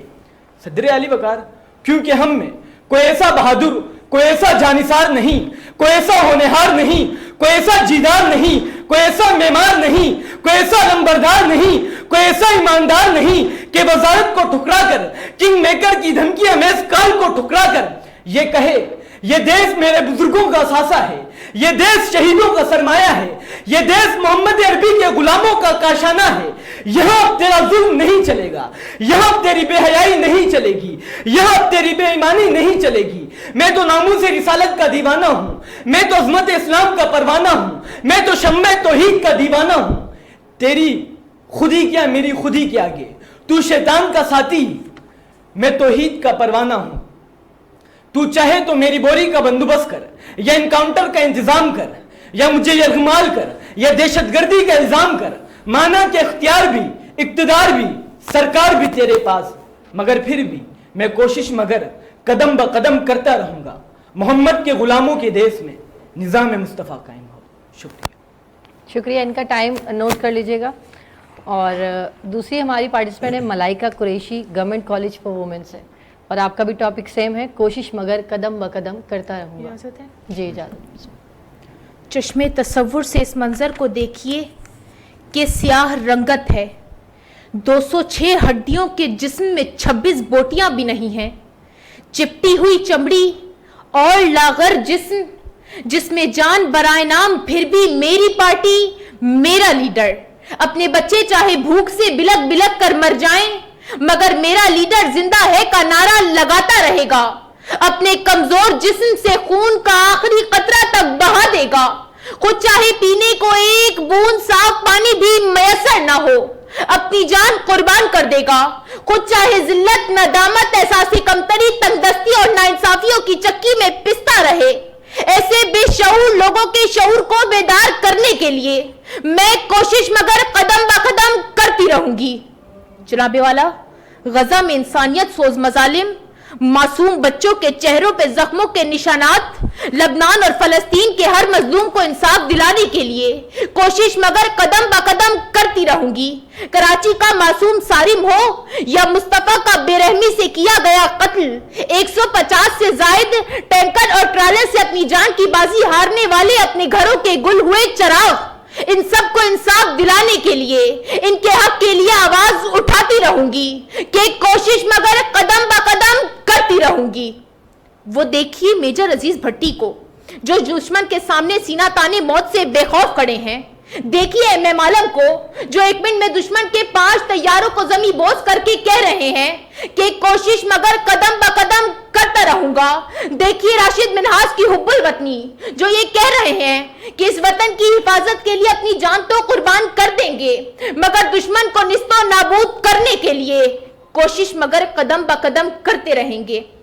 سرزی وقار، آئیے عہد کرتے ہیں کہ دہشت گردی ہو یا معاشی بدحالی، سیلاب کی تباہ ہو یا زلزلے کی آزمائش، اس وطن کی حفاظت کرنی ہے۔ پاکستان ٹیلی ویژن کے راستے ہموار کرنے ہیں، ان پر حملہ نہیں کرنا، کیونکہ ہم اس وطن کا مستقبل ہیں، اور اس مستقبل کو سنوارنے کے لیے برداشت سبھی رنج و الم کرتا رہوں گا، کوشش مگر قدم با قدم کرتا رہوں گا، کوشش مگر قدم با قدم کرتا رہوں گا۔ شکریہ۔ اچھا، سیٹ پہ بزر کی آواز نہیں آئی تو عالیہ بھائی ججز کو جو ہے وہ ٹائمنگ بتا دیجیے گا دونوں پارٹیسپینٹس کی۔ کیا کہیں گے مفتی صاحب آج کی یہ تقریری مقابلہ جو تھا اس کے حوالے سے؟ میں نے اس سے پہلے بھی 1-2-3 بچوں کا یہ مقابلہ یہاں پر دیکھا، اور مجھے لگتا ہے کہ آج ان دونوں بچوں نے بھرپور محنت اور کوشش کے ساتھ بخوبی اپنی یہ تقریر پیش کی ہے۔ دونوں کی ادائیگی، لفاظی اور تقریباً ان کا مواد بھی بڑا اچھا تھا۔ میں امید کرتا ہوں کہ آگے مستقبل میں بہت اچھا کریں گی اور اللہ انہیں برکت عطا فرمائے۔ باقی ان کا فیصلہ تو ججز ہی بتائیں گے کہ جی ججز فیصلہ بتائیں گے، اور ہمارے ساتھ جو ہے ثنا خان بھی موجود ہیں، سبتین۔ ہاں جی، ستین جعفری کو بھی یہاں خوش آمدید کہتے ہیں۔ جی ریزلٹ آپ کا ریڈی ہے یا رزلٹ تو جی ہاں لکھ لیا ہے، اور کچھ واضح بھی ہے اور کچھ مبہم بھی ہے، لیکن پہلے کرٹیک آ جائے طلحہ کی جانب سے۔ بسم اللہ الرحمن الرحیم۔ آج کا مقابلہ دونوں مقررین بہت ہی اچھا بولے، لیکن یاد رکھیے گا کہ جب کوئی ایسا جملہ مشہور ہو جائے، جیسے کہ ابھی آپ نے کہا کہ مسلمانوں کا یہ ایمان ہے کہ مایوسی حرام ہے، اسلامی اصولوں سے ماخوذ ہو کر ایک مشہور جملہ کہا گیا تھا کہ مایوسی کفر ہے۔ سورہ یوسف آیت نمبر 87 میں اللہ تعالیٰ نے کہا تھا نا کہ اور اللہ کی امید سے مایوس نہ ہونا، اور جو لوگ اللہ کی امید سے جو ہے وہ نا امید ہوتے ہیں انہوں نے گویا کفر کیا، یہ اس کا مفہوم ہے۔ تو آپ نے اس جملے ہی کو جو ہے نا بدل دیا۔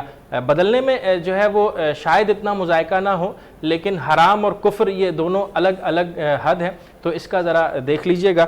دوسری بات جو ہے وہ آپ نے حذیفہ ملک آپ نے جو تقریر کی نا، اس میں دیکھیے ایک تقریر کا تھیم ہوتا ہے، جب آپ کو موضوع دیا جاتا ہے نا اس کا ایک تھیم ہوتا ہے۔ جیسے آج کا جو موضوع تھا کوشش مگر قدم با قدم کرتا رہوں گا، یہ ایک حوصلہ افزائی کا موضوع تھا، لیکن آپ نے پہلا پیراگراف آپ نے ایک واقعہ شام کے مسلمانوں کا کوٹ کیا، اور پھر اس کے بعد جو آپ کی پوری تقریر تھی وہ شاید کسی دوسری تقریر کا حصہ تھی جس میں حوصلہ افزا باتیں نہیں تھیں، جس میں جو ہے کوئی دوسرے ڈائمنشن کی طرف دوسرے ڈائمنشن کی طرف آپ چلے گئے تھے۔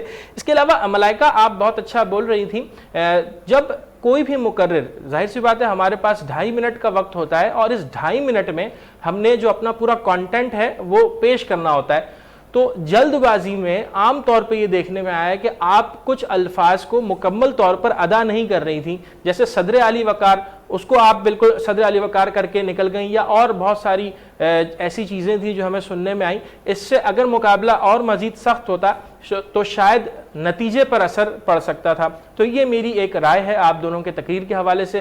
آغا بھائی اپنی رائے دیں گے، پھر اس کے بعد رزلٹ اناؤنس ہوگا۔ فیصلہ آپ سنائیں گے؟ بالکل ٹھیک ہے۔ اور اس سے قبل میں یہ کہوں گا کہ دونوں نوجوانوں کو میں نے پہلے بھی سنا ہے، اور میں نے خاص طور پہ جو ہماری بچی ہے اسے تو میں نے اس وقت بھی سنا ہے، آج سے شاید 2-3 سال پہلے بھی، اور جو تقریری منظرنامے کے ساتھ جڑے ہوتے ہیں وہ گاہے گاہے سیکھتے رہتے ہیں۔ تو اب آپ کی سطح یہ آ گئی ہے کہ اب میرا یہ خیال ہے کہ غلطی کی گنجائش نشتہ، اب غلطی نہیں ہونی چاہیے، کیونکہ اتنا آپ نے وقت گزار لیا ججز کے سامنے اپیئر ہو کر۔ اچھا، جو پہلے ہمارے مقرر ہیں، 1-2 باتیں بتا دیتا ہوں، وقت کم ہے۔ آپ نے ایک جگہ پر کہا شمع توحید کا دیوانہ، تو شمع توحید کا دیوانہ نہیں ہوگا، پروانہ ہوگا، ٹھیک ہے جی۔ دوسری جگہ آپ نے کہا توحید کا پروانہ، پھر وہاں شمع نہیں تھی۔ جب تک شمع نہیں ہوگی تب تک پروانہ نہیں ہوگا، شرط لازم ہے۔ اور اگر توحید کی تمثیل بھی ہے تو اس کے ساتھ شمع کی اضافت لازم ہے، کیونکہ پروانہ اس کے ساتھ ہی آئے گا، توحید کے لیے پروانہ نہیں ہوتا، ٹھیک ہے جی۔ اور پھر اس کے بعد میں نے یہ دیکھا کہ آپ کی جو دوسری ہماری مقرر ہے، آپ کی جانب سے نا موضوع جو ہے وہ اسم کی طرح ہے۔ اسم کی تعریف یہ ہے کہ وہ تبدیل نہیں ہو سکتا، ٹھیک ہے نا۔ تو آپ نے موضوع کو تبدیل نہیں کرنا۔ اگر وہاں صیغہ مذکر کا ہے، کرتا رہوں گا، تو آپ کرتا رہوں گا بول دیں، کوئی مسئلہ نہیں۔ آپ اسے خود مؤنث ہے تو اسے تبدیل کرنے کی ضرورت نہیں ہے، کیونکہ وہ تو ایک موضوع ہے نا۔ آپ نے وہ تمثیل کے طور پہ کہا اور اس کے بعد آپ نے اپنا نیچے مضمون بیان کر دیا، کوئی مذائقہ نہیں ہے۔ ہاں، اگر آپ تذکیر یا تانیث میں یہ فرق آئے گا تو ہمیں کوئی برا معلوم نہیں ہوگا۔ بہرحال دونوں تقاریر بہتر تقاریر تھی، اور تھوڑا سا نمبروں کا فرق ہے۔ میرے پاس بھی رزلٹ کم و بیش آپ جیسا ہی ہے، آپ اسے شامل کر لیجئے، اپنے حوالے کر لیجئے، اور ذمہ دار آپ ہیں۔ فیصلہ آپ سنائیں گے۔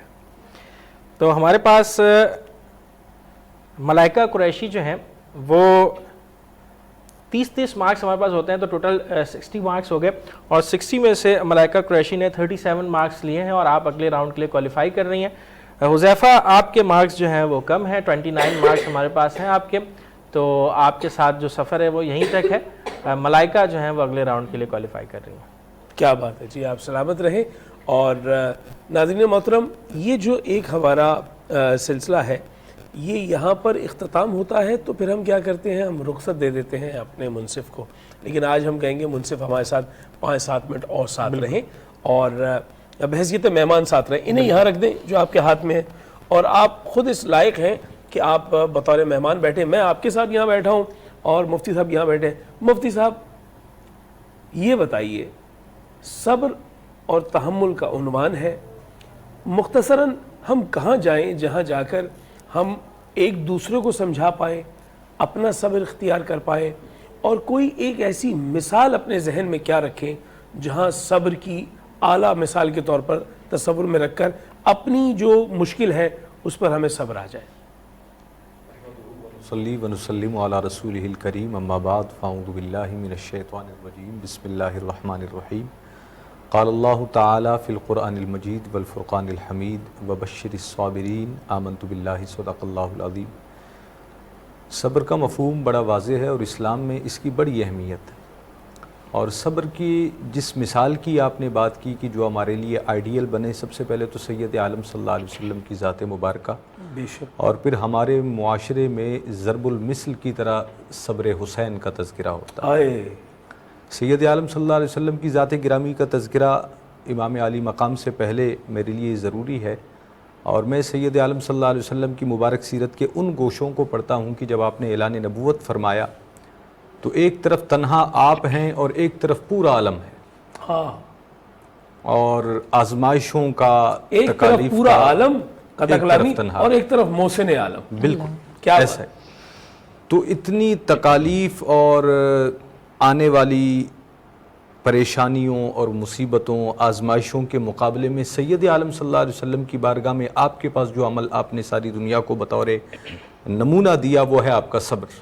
اللہ، آپ نے ہمیشہ صبر و استقامت کے ساتھ، صبر و تحمل کے ساتھ اپنے اس مقصد پر چلتے ہوئے تبلیغ رسالت کا فریضہ سر انجام دیا، یہاں تک کہ اس صبر کے صلے کے طور پر، نتیجے کے طور پر میں اگر کہوں تو غلط نہ ہوگا، چار دانگ عالم میں اسلام کا نور پھیل گیا ہے۔ بے شک، اور صبر ہی وہ چیز ہے جس سے متعلق رب العالمین کا یہ فرمان بھی ہے کہ ان اللہ مع الصابرین۔ صبر کہتے ہیں کسی چیز یا ایسے ناخوشگوار واقعے کے مقابلے میں خود کو ثابت قدم رکھنا۔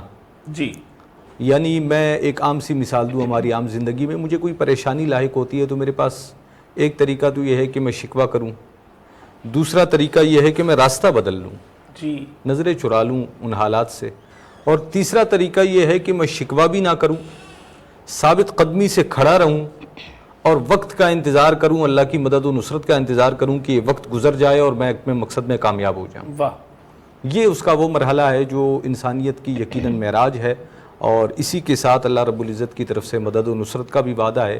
تو سید عالم صلی اللہ علیہ وسلم کی ذات گرامی ہمارے لیے نمونہ ہے کامل۔ اس کے بعد امام علی مقام کا ذکر جو ہے وہ صبر کے بغیر ہم ہمیشہ نہیں کرتے۔ امام علی مقام کے ہم نے اس سے پہلے بھی غالباً کسی سیشن میں اس پر بات کی تھی کہ صبر میں صبر اختیاری، جی، امام علی مقام کی جب بات آتی ہے تو وہ صبر اختیاری ہے۔ واہ واہ، ہمارا عقیدہ یہی ہے مختلف بات کہ صبر وہ واہ واہ، اختیاری ہے، مجبور اور مقہور ہونا اور بات ہے، جی، اختیار ہوتے ہوئے۔ اور اسے اکثر ہمارے علماء نے تشبیہ دی ہے سیدنا ابراہیم علیہ نبینا علیہ السلام کے واقعے سے کہ جب آپ کو نار نمرود میں ڈالا جا رہا تھا تو فرشتے بارہا حاضر ہوئے جی، کہ آپ کے پاس اختیار ہے، آپ چاہیں تو یہ منظر بدل سکتا ہے۔ جی، آپ نے فرمایا نہیں، میں ایسے ہی رہوں گا۔ کہا کہ رب العالمین کی بارگاہ میں ہاتھ اٹھا دیجیے، تو آپ نے فرمایا کہ کیا میرا رب میرے حال کو نہیں دیکھ رہا؟ واہ واہ واہ، اگر میرا رب اس پر راضی ہے کہ ابراہیم اس نار میں جلے تو ابراہیم اسی پر راضی۔ کیا بات، کیا بات، میں یہی بات امام علی مقام کے بارے میں بھی کہا کرتا ہوں کہ اس امت کے اندر بہت سارے بزرگان و صالحین ایسے ہیں کہ وہ مستجاب الدعوات، جی، ہمارے سامنے اس کی درجنوں مثالیں آ سکتی ہیں کہ انہوں نے ہاتھ اٹھائے اور منظر بدل گیا۔ جی، تو امام علی مقام تو ان سب کے مقتدا و رہنما ہیں، ان کے امام ہیں، تو امام علی مقام اگر اپنے ہاتھ بلند کر دیتے تو وہ منظر بدل جاتا۔ بھائی واہ واہ، سید عالم صلی اللہ علیہ کیا وسلم اچھا کا نقطہ ہے کہ اختیار کے ساتھ صبر کرنا، بھائی واہ واہ واہ واہ۔ اچھا، صبر کو ایک اور طریقے سے اگر ہم دیکھیں تو قرآن کریم فرقان حمید کی ایک آیہ مبارکہ ہے ان الذین قالوا ربنا اللہ ثم استقاموا۔ جب کوئی شخص یہ کہتا ہے کہ اللہ میرا رب ہے، یہ کہہ دینا تو آسان ہے، پھر اس پر استقامت اور صبر کے ساتھ کھڑے رہنا۔ واہ واہ واہ واہ، جب کسی نے اپنے اسلام اور ایمان کا اقرار کیا اور اس کے احکام کو اپنے اوپر طاری کر لیا، اختیار کر لیا، تواصوا بالحق وتواصوا بالصبر، حق کھڑے رہنا کی پھر مسائل آزمائشیں تو ہیں، ان آزمائشوں کے پر شکوہ و واویلا کرنا یہ بندہ مومن کی شان نہیں، کیا بات، بلکہ اگر آزمائش آئے وہ اس میں بھی رب کی رضا پر راضی رہتے ہوئے ثابت قدم رہے، یہ اس کا صبر کہلائے۔ واہ اچھا واہ مفتی صاحب، میں ایک جگہ پڑھ رہی تھی، اس میں لکھا ہوتا ہے کہ صبر دو قسم کا ہوتا ہے۔ ایک تو آپ صبر کرتے ہو کہ آپ کو کوئی چیز پسند ہے، اور آپ کو وہ اس وقت میسر نہیں ہے. مثال کے طور پہ مجھے آؤٹنگ کرنا یا مطلب دوسرے ملکوں میں جانا پسند ہے, لیکن اس وقت میری وہ حیثیت نہیں ہے کہ میں جا سکوں نا, میں وہاں پہ صبر کر لیتی ہوں. اور ایک وہ صبر میں نے پڑھا ہے کہ جو آپ کو چیز پسند نہیں ہے, مثال کے طور پہ مجھے یہ کوئی چیز یہاں پہ پسند نہیں ہے اور میں اس کو برداشت کر رہی ہوں, صبر کر رہی ہوں, تو ان دونوں میں کیا سیم اجر بھی ان کا سیم ہی ہے؟ اصل مسئلہ یہ ہے کہ صبر ہے اپنے نفس کی خواہش کے بجائے کسی اور چیز کو اختیار کر لینا. واہ. اب وہ آنے والی چیز آپ کے لیے تکلیف کا باعث ہو یا اس کے نہ ملنے کی وجہ سے آپ تکلیف محسوس کریں, دونوں صورتوں میں جب آپ اپنے نفس کو کنٹرول کرتے ہیں اور اپنی طبیعت کو ثابت قدمی پر جو ہے وہ قائم رکھتے ہیں, یہاں تک کہ اگر وہ کوئی ملنے والی چیز تھی تو وہ آپ کو بعد میں مل جائے, یا کوئی تکلیف تھی وہ مرحلہ گزر جائے, اور آپ اللہ کا شکر ہی کرتے رہیں, اللہ کی رضا پر راضی رہیں, تو یہ صبر ہے. اور اس کا اجر اللہ کی طرف سے یہی ہے کہ بالآخر جو ہے وہ اللہ کی مدد شامل حال ہوتی ہے اور آپ اس مسئلے سے نکل کر کامیابی کے ڈاکٹر صاحب آپ نے جو نفس کی بات کی, جی نفس ہمارا بھی ہے اور پھر قلب مطمئنہ بھی ہے, اور میں چاہوں گا کہ ان کو بھی شامل کیا جائے. جی بالکل, بلکہ طلاق کو بھی اس میں شامل کر لیتی ہوں. میں یہ کہنا چاہ رہی تھی کہ آپ دونوں مطلب ہم سب ایک میسیج ان لوگوں کو دے دیں کہ جن کے اندر کوئی ایسی محرومی یا کوئی ایسی, خدا کی طرف سے تو وہ مکمل ہی آیا ہے لیکن کوئی کمی رہ گئی, تو وہ پیرنٹس کو اور ان کو بہت نشانہ بنایا جاتا ہے, ان کو بڑی اذیت دی جاتی ہے کہ تم نے کوئی گناہ کیا ہوگا یا تمہارے ماں باپ نے کوئی گناہ کیا ہوگا, تم اس کی جو ہے وہ یہ سزا کے طور پہ تمہیں, تو ان کے لیے کہ یہ ایک آزمائش بھی ہوتی ہے, اس پہ وہ صبر کر جاتے ہیں اور وہ ان لوگوں کا صبر پہ جو اجر ملے گا اس کو بھی واضح کر دیں. اور میں چاہوں گی کہ آپ لوگوں کی طرف سے ایک میسج بھی ہو جائے کہ ان کے لیے خاص طور پہ کہ اللہ کی بنائی ہوئی چیز پہ کوئی نقص نہیں نکالنا چاہیے, اور وہ جو صبر کر رہے ہیں ان کا کیا اجر ہوگا. یعنی وہ جو مشیت ایزدی ہے اس پہ صبر کرنا, یعنی ایک تو بندے کی بندے کے ساتھ تکلیف ہے, وہ تو کجا, اب ایک دھوپ ہے, تمازت ہے, اور اس پہ ایک بندہ صبر کر رہا ہے کہ یہ تو اب قدرت کی طرف سے, اب اس پہ کچھ نہیں کہا جا سکتا, ایسی کسی کی اولاد کی آزمائش ہے اور وہ اس پہ صبر کر رہا ہے. اس پہ ہم بات کریں گے. یہ سوال آپ کی جانب ہے, آپ اس کا مختصراً جواب دیں گے, پھر میں اس جانب آؤں گا. اس سوال میں یہ تھا کہ لوگ جس طرح کی باتیں, جس طرح ابھی کہا گیا کہ کچھ لوگ لوگوں کو کہتے ہیں کہ یہ ایسا ہے تو تمہاری وجہ سے ہے, اور اس کا ایک دوسرا پہلو یہ ہے کہ وہ لوگ جن کے ساتھ یہ معاملہ ہوتا ہے بسا اوقات خود بھی وہ اس کے کچھ نتائج نکال رہے ہوتے ہیں کہ ایسے نہ ہوتا, ویسے ہوتا جی تو اچھا ہوتا. تو اس میں دونوں باتیں یہ ہیں کہ سب سے پہلے تو جو رب نے ہمارے لیے بہتر سمجھا, جو ہمیں دیا, ہمیں اس پر راضی رہنا چاہیے. بے شک ہمیں اپنی ذات میں اللہ کی رضا پر راضی رہ کر اپنے آپ کو مطمئن رکھنا چاہیے, اللہ کے دیے کی ناشکری نہیں کرنی چاہیے. اور کسی دوسرے کے لیے تو حکم یہ ہے کہ آپ اسے اذیت تو کسی طور پر نہ دیں. جی, اور آپ اگر اس پر کوئی بات کرتے ہیں کہ جی یہ تم نے اس طرح کیا ہوگا تو ایسا ہوگا, یہ تو بدگمانی والی بات ہے. جی, یعنی پھر وہ فیصلے والی بات آ گئی جو ہماری پہلے بھی ایک ٹرانسلیشن میں ہوئی کہ آپ منصف کیوں بن جاتے ہیں, فیصلہ کیوں منصف ہم دونوں کو بننا چاہیے تقریر کے لیے. بالکل, اس سے زیادہ انصاف نہیں کرنا چاہیے کہ ہم فیصلے صادر کریں. آپ سے میں جاننا چاہوں گا طلحہ, بے صبری نوجوان میں کس قدر پائی جا رہی ہے؟ وہ آپ کو بھی نظر آ رہی ہے, مجھے بھی نظر آ رہی ہے. وہ چاہتا ہے کہ بس یکدم سب کچھ میرے اختیار میں آ جائے, اور کسی کی مجال کیا جو میرے راستے میں رکاوٹ بنے. وہ اگر موٹر سائیکل چلا رہا ہے یا گاڑی چلا رہا ہے تو وہ چاہتا ہے سارے سگنل میرے لیے کھل جائیں, سب میرے آگے سے ہٹ جائیں. یہ بے صبری کیا تربیت کا فقدان ہے؟ آغا بھائی, میں اپنے اگر روزمرہ کے مشاہدات کی بات کروں نا, آپ کو جیسے کہ معلوم ہے کہ جو میرا کام ہے یا جس طرح کے لوگوں کے ساتھ میرا روز کا واسطہ پڑتا ہے, تو اس میں یہ دیکھتا ہوں کہ جیسے میں دیکھتا ہوں کہ ایک گردے کا مریض ہے, ٹھیک ہے, ڈائلیسس سینٹر میں ہفتے میں 2 مرتبہ 4 گھنٹے کے لیے اس کا خون اس کے جسم سے نکالا جاتا ہے اور پھر دوبارہ سے وہ چڑھایا جاتا ہے. تھیلیسیمیا کا مریض ہے, روزانہ کی بنیاد پہ ہی میں دیکھتا ہوں کیونکہ میں اسی کام سے منسلک ہوں. تو اس کو دیکھنے کے بعد نا پھر میرے اندر ایک کیفیت پیدا ہوتی ہے جو آج کے نوجوانوں کے اندر پیدا ہونی چاہیے, کہ صبر. اب جس طرح سے آپ نے کہا نا ان اللہ مع الصابرین, کہ اللہ صبر کرنے والوں کے ساتھ ہے. اور اگر ہم پاکستان میں دیکھیں نا تو اللہ کو اپنے ساتھ لینے کے لیے ہمارے پاس بہت سارے مواقع ہیں. جس طرح آغا بھائی نے ایک مثال دی کہ ٹریفک سگنل پہ ہمارے اندر اتنی جلد بازی ہوتی ہے کہ ہم سامنے والے کا خیال نہیں کر رہے ہوتے. میں عام طور پہ دیکھتا ہوں جب بھی میں گاڑی چلاتا ہوں تو میں نے اپنے بھائیوں کو یا اپنے ساتھ جتنے بھی لوگ ہیں ان کو میں نے یہ نصیحت کی ہوئی ہے کہ سامنے سے اگر کوئی فیملی جا رہی ہے آپ پہلے روک دیں. لیکن ہم یہ مشاہدہ کرتے ہیں کہ بہت سارے ایسے لوگ ہیں کہ جو ان کو بھی ہارن مارتے ہوئے بس تیزی سے آگے بڑھنا چاہتے ہیں, نکلنا چاہتے ہیں. اسی طرح سے اگر ہم بات کریں معیشت کے حوالے سے تو نوجوانوں کے اندر نا ایک شارٹ ٹرم انکم کا بھی رجحان بہت تیزی سے پیدا ہو گیا ہے. 17-18 سال کا بچہ بجائے اپنے ڈگری مکمل کرنے کے اور مکمل طور پہ جامع تعلیم حاصل کرنے کے بجائے وہ کہتا ہے کہ بس کسی طریقے سے بھی جو ہے نا میں کمانے کے قابل بن جاؤں، اور پھر وہ اپنی تعلیم کی طرف بھی نہیں جاتا. اس میں بھی تھوڑا سا انسان کو صبر کرنا چاہیے اور مستقل مزاجی، جیسے آج کا موضوع بھی ہمارا تقریر کا یہی تھا کہ کوشش مگر قدم با قدم کرتا رہوں گا. تو وقت کرتا ہے پرورش برسوں، حادثہ ایک دم نہیں ہوتا. تو ہمیں جو ہے نا وقتاً فوقتاً ایک بنیاد قائم کرنی چاہیے، پھر اس کے بعد تعمیر مکمل ہوگی. اور طلحہ نے جو بات کہی ہے میں اس کو اس انداز سے اور آگے بڑھا دوں گا کہ اب اگر آپ نے شارٹ کٹ لے بھی لیا ہے تو یہ شارٹ کٹ جو ہے نا وہ پرانے زمانے کے ٹوکن والے ویڈیو گیم کی طرح ہے، جہاں ٹوٹا سلسلہ وہاں پھر ابتدا سے شروع کرنا پڑے گا. اور یہ جو لانگ ٹرم کام ہوتا ہے، صبر کے ساتھ کام ہوتا ہے، یہ ڈیجیٹل گیمز کی طرح ہوتا ہے، سیگا گیمز کی طرح ہوتا ہے. جہاں تک کام کریں گے وہاں رک جائے گا، اگلے دن وہیں سے کھیل آگے جائے گا.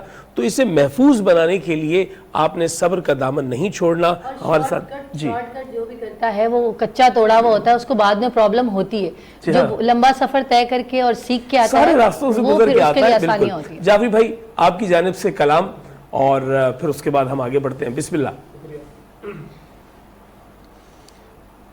میرے دل میں یاد محمد، سبحان اللہ. میرے ہونٹوں پہ ذکر مدینہ، تاجدار حرم کے کرم سے، تاجدار حرم کے کرم سے آ گیا زندگی کا قرینہ. میرے دل میں ہے یاد محمد، ان کی چشمے کرم کی عطا ہے، میرے سینے میں ان کی ضیا ہے، میرے سینے میں ان کی ضیا ہے. یاد سلطان طیبہ کے صدقے میرا سینہ ہے مثل نگینہ. میرے دل میں ہے یاد محمد، میں غلام میں غلام